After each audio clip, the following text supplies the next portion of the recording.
والعاقبة للمتقين والصلاة والسلام على خير خلق محمد وعلى آله وصحبه أجمعين. قال الله تبارك وتعالى في القرآن المجيد والفرقان الحميد: شهر رمضان الذي أنزل فيه القرآن هدى للناس وبينات من الهدى. وقال في مقام آخر: إنا أنزلناه في ليلة القدر. وقال: إنا أنزلناه في ليلة مباركة. وقال النبي صلى الله عليه وسلم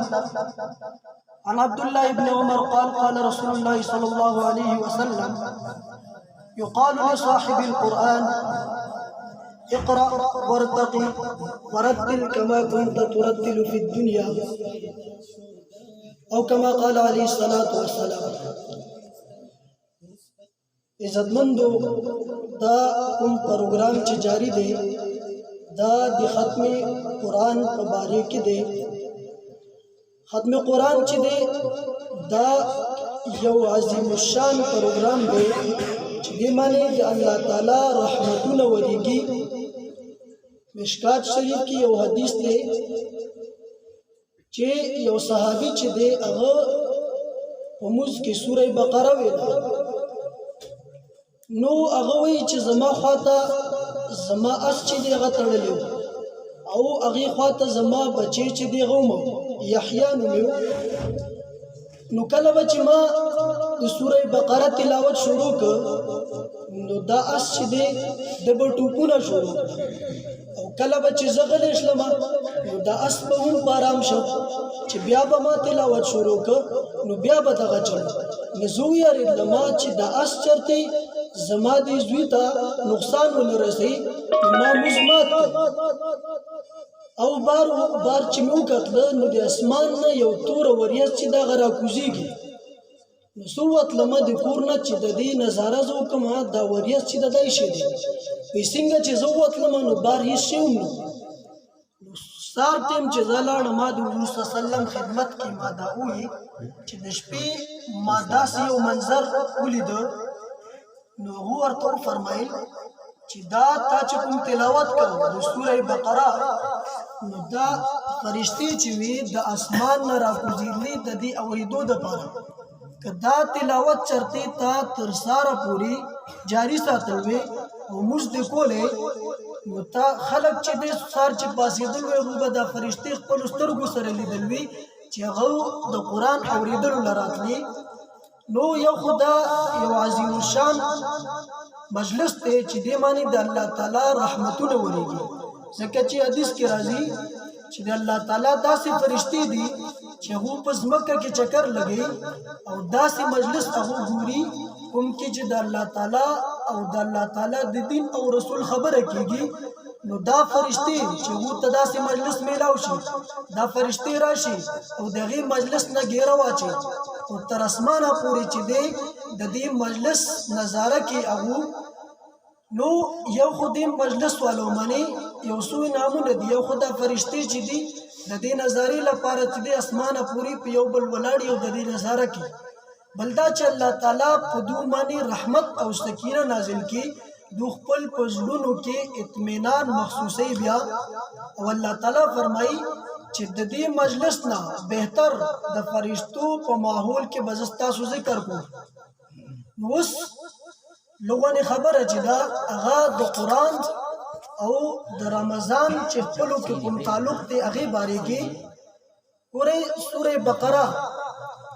183 نمبر آیت چې دی هغې کې الله تعالی د رمضان ذکر کړلی: یا ایها الذین آمنوا کتب علیکم الصیام کما کتب علی الذین من قبلکم لعلکم تتقون. په دغه آیات کې 184 نمبر 85 او 86 نمبر دې ټولو کې د رمضان مسائل ذکر دي. او په منځ کې چې دی الله تعالی د قرآن او د رمضان تعلق بیان کړی چې شهر رمضان الذي انزل فيه القرآن هدى للناس. چې دا رمضان چې دا رمضان تعریف چې کله الله تعالی کې او خلقو ته د دې پیژندګلو کې نو دا وایي چې د رمضان هغه میاشت کومې کې چې قرآن نازل شوی دی. نو رمضان تعریف دیږي کې قرآن په ذریعہ کېږي. دینه معلومیږي چې د رمضان او قرآن چې دی د دوه خپلو کې یو مضبوط تعلق او جوړ دی ځکه څه کې چې هم د رمضان ذکر راځي ورسره د قرآن ذکر راځي هغه حدیثي او هغه د قرآن آیات څنګه چې دی آیات کې دی چې شهر رمضان الذي انزل فيه القرآن بل آیات کی سورہ قدر کی اللہ تعالی فرمائی ان انزلناه فی لیلۃ مبارکہ چې دا قرآن چې دی دا هغه مبارک کتاب دی کوم چې مونږه په مبارک میاشت کې په مبارک شپه کې د لیلۃ القدر په شپه کې نازل کړي نو دې کې هم رمضان لیلۃ القدر ذکر دی او ورسره د قرآن ذکر دی دین هم معلومیږي چې د قرآن او د رمضان خپلو کې یو مضبوط جوړ او تعلق دی بل ذکر سورۃ الدخان کې الله تعالی فرمایي ان انزلناه فی لیلۃ مبارکہ چې دا موږ یو مبارکه شپه کې نازل کړي نو علما فرمایي مفسرین چې دی لیلۃ مبارکہ نه مراد چې دی دا د لیلۃ القدر شپه ده بعض خودی کوي چې دا شب قدر ده زیات مفسرین چې دی وایي دی لیلۃ القدر شپه چې دا مراد ده بل په حدیث کې چې دی مشکات شریف کې یو حدیث راځي چې حضرت سلمان فارسی رضی اللہ عنہ روایت تے چې حضور صلی الله علیه وسلم د شعبان المعظم کوم میاشت دا د غیری اغه اخیر رضی باندې مونږ ته واعظ او نصیحت وکړو هغه کې مو فرمایل قد ازولکم شهر انزل فيه القرآن تاسو باندې یو داسې میاشت راغله چې په کومه کې قرآن چې دا نازل شوی دی نو څه کې چې د رمضان ذکر راځي التور سره د قرآن هم ذکر دی او د رمضان تاریخ چې الله تعالی کې او پہچان کې یا حضور صلی الله علیه وسلم چې دغه پہچان کې نو ورسره د قرآن ذکر کې د قرآن او رمضان دوه خپلو کې یو خاص تعلق او جوړ دی تابعی دے ابو بکر ابن عیاش امام نووی رحمت اللہ علی مسلم شرح چکم لکھ اللہ و حاشی لکھ اللہ اغا فرمائی چې ابو بکر ابن عیاش حالاتو کې لکلی مسلم په حاشیه کې چې کله د مرګ وخت راغی نو د لور چې دا اغراله د خواته کې نسله په جړا شو بل پلار د تلو په غم کې چې زما پلار چې دیغه اوس مري هو حضرت ابوبکر ابن عیاش ورته وی چې د جړلو ضرورت نشته وی وستا د پلار چې په کوم کټ باندې مري کوم کټ باندې چې د ساخیږي دې کټ باندې د 12000 زلا د قران پاک تلاوت کړل 12000 زلا د قران ختم کړل نو داس یو دورو چې خلکو قرآن سره مینه او تعلق خلکو به سیالي کوله کور کې به سیالي و چې ما دومره قرآن نه وي بل به تا دومره وي ستا په مقابله کې به زه دومره ویم داسې یو دور تیر شوی دی البدایه والنهایه دې کې فهرست دی دې کې هغه صحابه نمونه بیان کړي کوم بچي طواف کو او ورسره به د قرآن تلاوت کو قرآن به ختمو په طواف په حالات کې داسې صحابه چې دغه تیر شي دي امام ابو حنیفه رحمت الله علیه باریک رضی چې هو با د روزي په میاشت کې روزي په میاشت کې به یو قرآن د سار نو اخلا مخامه پوری ختمو چې کله به افطاری وکړه غینه بعد نو اخلا تر ساره پورې بل قرآن ختمو چې رمضان میاشت په ختم شله نو دغه با 62 قرآن چې دا مکمل شله یو قرآن به رزي ختمو او بل قرآن چې دا به د شپې ختمو امام مالک رحمت الله علیه فرمای هو شهر لا کلام فيه الا مع القرآن چې د رمضان چې دا یو داسې میاشت ده چې دې کې که تاسو خبره کوئ نو خبره چې دا صرف قرآن سره کوئ قرآن نه علاوه چې دې بل شي خبره پکې مه کوئ نو قرآن چې دې د دې او د رمضان یو خاص تعلق او جوړ دی یو حدیث کې راځي چې حضرت جبرائیل علیه السلام هر رمضان کې حضور صلی الله علیه وسلم سره دور کړ کله چې حضور صلی الله علیه وسلم وفات وخرغه جبرائیل علیه السلام په هغه رمضان کې 2 ځله دور کړ کومې ته چې عرض اخیره وي حضور صلی الله علیه وسلم په قرآن وی جبرائیل باورید یا جبرائیل علیه السلام به حضور صلی الله علیه وسلم باورید کله چې د وفات وخت راغی دوه ځله وضو وکړو دینا علما فرمایي دې طرف ته اشاره ده چې کله د انسان د وفات وخت راشي مړېدو وخت راشي نو هغه پکار ده چې هغه اعمالو کې زیات او زیات چې د مخې ته لاړ شي ترقي وکړي دا نه ده چې تنازل طرف ته راشي اعمال پرېږدي نه مرګ وخت نږدې شو نو دې کې بیا اعمال نور هم زور لګول پکار دي قرآن تلاوت دی روجې دي نور نیک اعمال دي نفلونه دي هر څه ټول پکار دي بیا رمضان چې دی دا الله تعالی د میاشت رالېږل ده د دغې دپاره رالېږل ده چې انسان دې کې خپل تربیت وکړي او د اعمالو طرف ته دې متوجه شي بیا ستاسو په مخ کې چې کوم حدیث وي چې د قیامت پر ورځ یقال لصاحب القرآن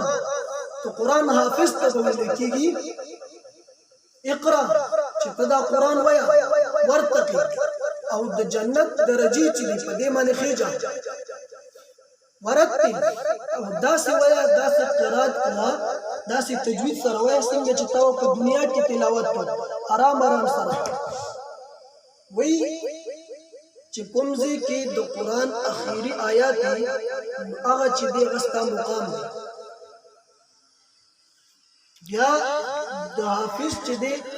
هغه خو ډېر زیات فضیلت دی د حافظ مور او پلار چې دی دوی ته به څه انعام میلاویږي حدیث کې راځي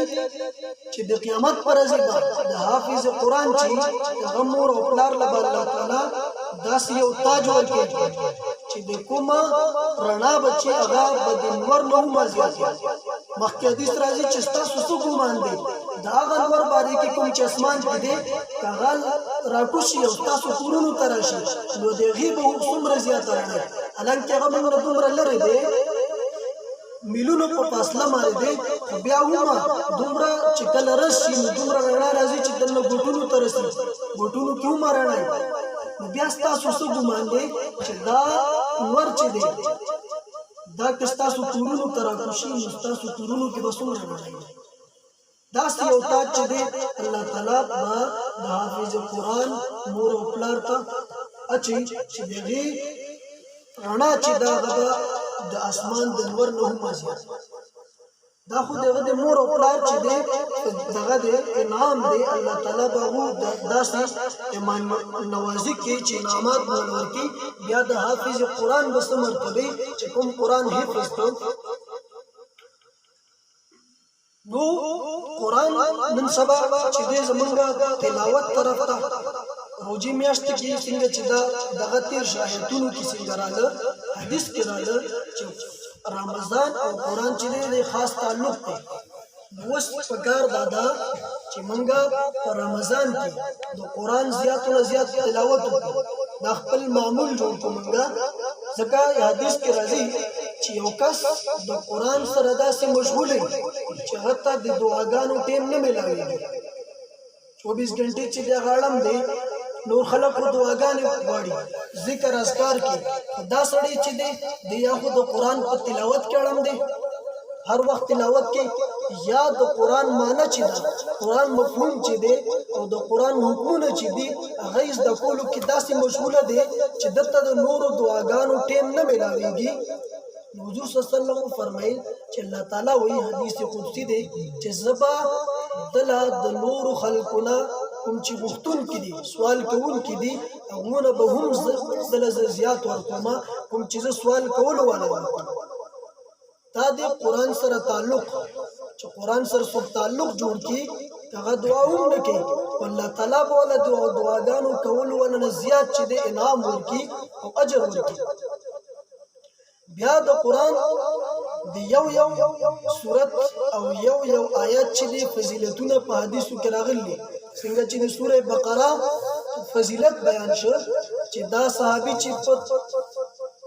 موږ کې داوی نو فرشتي چې دی هغه راکوزیدلي او د قرآن تلاوت طرف ته متوجه وي داسې راځي چې هغه نبی هغه کس چې دی کوم چې د قرآن تلاوت کوي نو الله تعالی د طرف ته متوجه شي او د اواز چې دی د اوري نو د قرآن تلاوت دا یو عظیم کار دی یو ټکی مانی حدیث کې راځي چې حضور صلی الله علیه وسلم دا وی حضرت ابن مسعود رضی الله عنه روایت ده چې حضور صلی الله علیه وسلم وی الف لام میم چې دا پورا یو حرف نه دی بلکې الف چې دا یو حرف دی لام چې دا یو حرف دی او میم چې دا یو حرف دی دا درې حرفونه دي چې الف لام میم وي د دې تلاوت وکړو نو په یو ټکی بول الله تعالی لس نیکي ورکړي او بیا رمضان میاشت ده دې کې اسخو قاعده ده چې من جاء بالحسنه فله عشر امثالها چې یو نیکي راغی نو غتبه دغه په بدل من لس ملوي رمضان میاشت کې چې دې یو نیکي ثواب چې دې 70 ته ورسي یو عمل دغه چې دې غزيات شي وس یو آیات باندې مونږ ته د رمضان نه علاوه یو حرف باندې لس نه کې ملاوي دي رمضان کې چې دغه ثواب به نور هم زیات شي حدیث کې راځي چې چې قیام الليل وکړه تراو کې ودرېد قرآن یې واورېد تهجد لپاسې د قرآن یې وې پکې یې واورېد دې کس چې د چې څومره مخکنی ګناهونه دي غفر له ما تقدم من ذنبه الله تعالی با د څومره ګناهونه چې د نشي دي واړه ګناهونه دا به الله تعالی معاف کړي هټ ګناهونه چې دا هم معاف کیږي دې لپاره توبه چې دا شرط دی چې انسان توبه وکړي صدق دل سره چې ما کوم ګناهونه کړی هغه زه توبه کوم هغه منځ پیمانه ما او آینده لپاره دا پخته عزم وکړي چې زه به داسې ګناهونه بیا نه کوم دې ته توبه ویل کی او بیا د رمضان میاشت کې خو اصلي حدیث کې راځي چې الله تعالی اولنی اسمان ته خپل شان مطابق او دا اعلان کوي چې سوچته خپل د ګناهونو بخښنه غوښتن کې چې معاف کما بیا تمنګ اوس رمضان میاشت کې الله تعالی وړو خبرو باندې وړو شیزونو باندې د مغفرت وعده کړی الله تعالی د روزي په میاشت کې د انسان د ګناهونو لپاره یو باندې غواړي چې دی وړو کې ګناه نیکیو کې دغه په بدله چې د بدده ګناهونه ما روزي په باره کې راځي چې چا درز روزه ونیسل او د شپې قیام الليل وکړ تراویح وکړي راځي روزه ونیسل دې باغ خپل د ګناهونو نه داسې پاک شي لکه څنګه چې د خپل د مور د خېټې نه راوته او ګناهونو نه د پاکو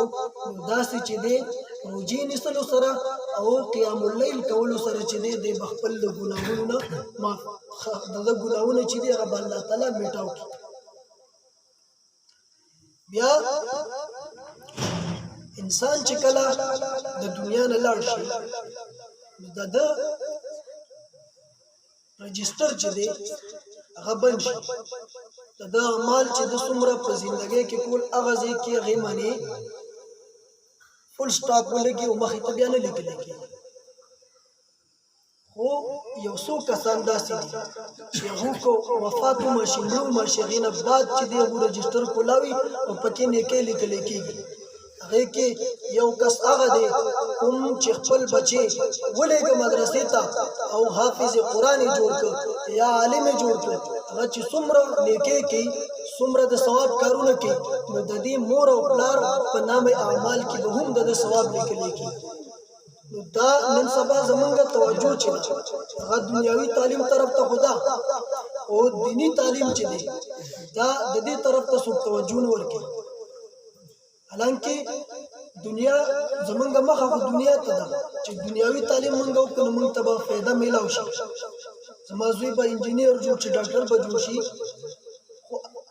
دا خو د دنیا مال دی د الله تعالی وایي چې زویر للناس حب الشهوات من النساء والبنين والقناطير المقنطره چې تاسو دنیا کې چې دا غواړئ چې موږ ته غټ د مال ډیرونه میلاو شي او خو خزي زمونږه د دې شیزونو او خو مالی من سره د دې تمنا خو تاسو کوي الله تعالی وي د دې په مقابله کې یو د آخرت ژوندۍ ده آخرت اعمال دي هم فی ازواج مطهره چې التبا جنتیان الله د دنیا د خزونه بهتر پاکیزه الله تعالی حری ورکي نن زمونږه توجه چې دا هغه دنیوي تعلیم طرف ته خدا مونږ خپل بچی لیګو سکول کې داخلو د دنیوي تعلیمونه خو پکاو دا علمی تعلیم چې دی د دې طرف ته د خلکو توجه ډېره کمه ده حالانکه دې باندې الله تعالی په آخرت کې غټې غټې وعدې کړي دي څنګه چې حدیث کې تیر شوی چې د مور او پلار ته چې دی تاج به الله تعالی دې ورکړي او داسې انعامات ورکړي داسې جوړې به ورته اغوندي چې هغه د دنیاوي مال او اسباب د هغې په مقابله کې هېڅ شی هم نه اوس ټیم چې دی ډېر زیات شی دی نو اوس مفتي صاحب په بیان کې ستاسو په مخکې مختصره دا ده چې رمضان او قرآن د دې خاص تعلق دی نو پکار د موږ لا چې صرف د قرآن په تلاوت نه بلکې موږ روژه کې کینو څوک عالم چې دغه درس ورکړي دغه په درس کې کینو هغې په معنی باندې ځان پوه کړو هغې په مفهوم باندې ځان پوه کړو قرآن طرف ته موږ توجه ورکړو 12 میاشتې چې دی موږ د دنیا وخت کارونه کوو نو دا یو میاشت الله تعالی موږ له راکړي چې دې کې موږ ډېرو نه ډېر تلاوت وکړو زیاتو نه زیات اعمال وکړو ځکه حدیث جبرائیل کې راځي چې حضور صلی الله علیه وسلم یو ورځ منبر په اولنۍ سیړۍ چې ده پکې اخلا نو امین وي په دویمنۍ کې اخلا بیا امین وي په درېمنۍ کې اخلا بیا امین وي صحابه ته تاسو کو چې دا امین ته ولې وي حضور صلی الله علیه وسلم فرمایل چې جبرائیل علیه السلام زما خواته راغلی هغه بدعاګانې وکړې 3 بدعاګانې وکړې او ما په امین وي هغه کې یو کس هغه دی چې کوم مور او پلار ژوندي او هغه د خدمت ونه کی او جنت ونه ګټي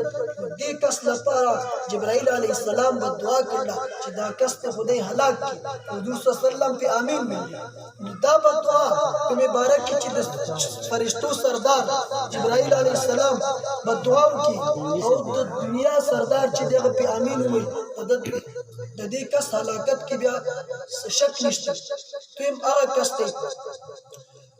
کوم چې د رمضان میاشت عمومي رمضان میاشت ورته میلاو شي هغې نه باوجود چې دی په دې میاشت کې خپل د ګناهونو مغفرت نه کړي او دا میاشت نه دغسې تېره شي دې کس لپاره جبرائیل علیه السلام به دعا کړله او حضور صلی الله علیه وسلم په امین ویلي ته دې کس کوم چې په رمضان کې خپل مغفرت ونکړي د ده په هلاکت کې بیا څه تردد او شک نشته اوس موږ له پکار ده چې زیاتو نه زیات اعمال وکړو د قرآن تلاوت وکړو تهجد وکړو او علمي تعلیم طرف ته چې دی توجه ورکړو الله تعالی دې باندې عمل کولو توفیق راکړي